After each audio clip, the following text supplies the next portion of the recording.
सो एक दो दिन पहले मेरे न्यूज़पेपर में मतलब अखबार उसमें खबर आई थी पक्षियों से रिलेटेड। और मुझे पूरा भरोसा शायद आप लोगों ने भी अखबार में या टीवी में या जो सोशल मीडिया है उस पर कहीं ना कहीं शायद ये खबर पड़ी होगी या सुनी होगी कि अभी त्रिवेणी संगम पे प्रयागराज में पंछियों का एकदम जमावड़ा है, एकदम महाकुंभ जैसी ही लगभग स्थिति है। जैसे मैंने पुस्तक में भी लिखा है उस बारे में बताया कि मैं जब ये खबरें पढ़ता हूँ समाचार पत्रों में या अखबार में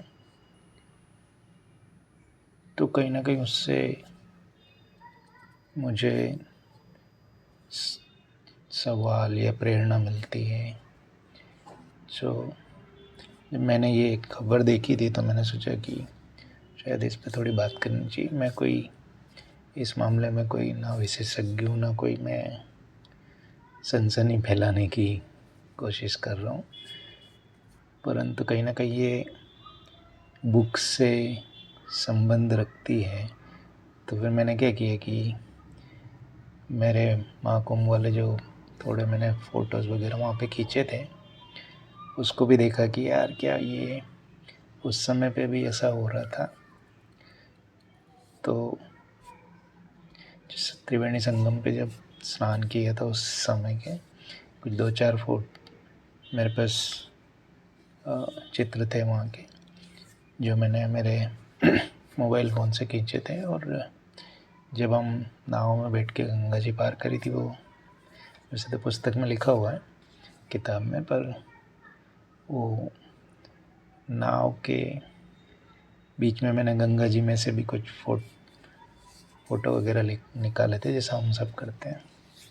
तो उसमें भी मुझे पंछियों की फ़ोटो, फिर मैंने एक वीडियो भी उसमें चला के देखा तो उसमें भी पीछे वो पक्षी दिख रहे हैं। तो वो कहीं ना कहीं उससे मुझे याद आया कि यार ये कुछ ऐसी चीज़ है जो शायद बहुत ही अलग तरीके की है, अलग तरीके से वो हम सब से जुड़ी हुई है। तो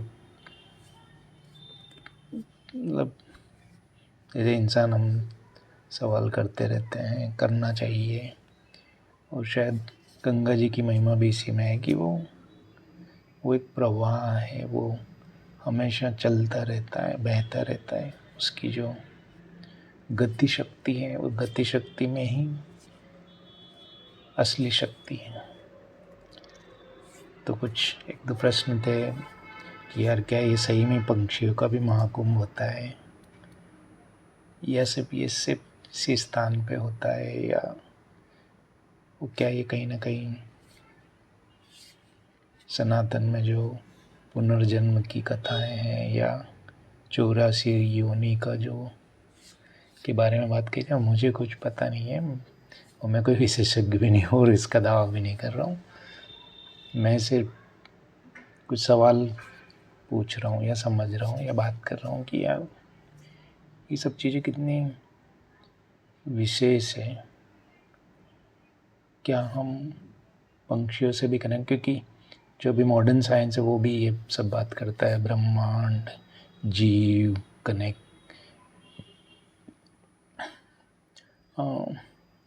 कनेक्शंस, कुछ बड़े बड़े इंग्लिश के वर्ड्स भी वो सब मैं शब्द नहीं बोलूँगा इंग्लिश वाले, पर इन सब पे कहीं ना कहीं अभी वैज्ञानिकों को रुचि है और काफ़ी सारे इस पे जो शोध चल रहा है, अनुसंधान चल रहा है, वो सब भी ये सब कहते हैं कि शायद अभी हमारी परख है वो वहाँ तक नहीं पहुँची है, पर शायद ये सब चीज़ें कहीं ना कहीं एक दूसरे से जुड़ी हुई है, समझी हुई है। वो उसी तरीके से ये वीडियो में मैं वो 2-3 पिक्चर मैंने इधर उधर से निकाली है वो, और अखबार की कटिंग में वो डालूँगा, बट कहीं ना कहीं ये सब जुड़े हुए हैं। मुझे ऐसा लगता है कि इन सब चीज़ों के बारे में बातचीत, शोध, कनेक्शन जानने की जो जिज्ञासा है मनुष्य की, जो हमें आगे बढ़ाती है, वो होती रहनी चाहिए। थैंक यू, धन्यवाद।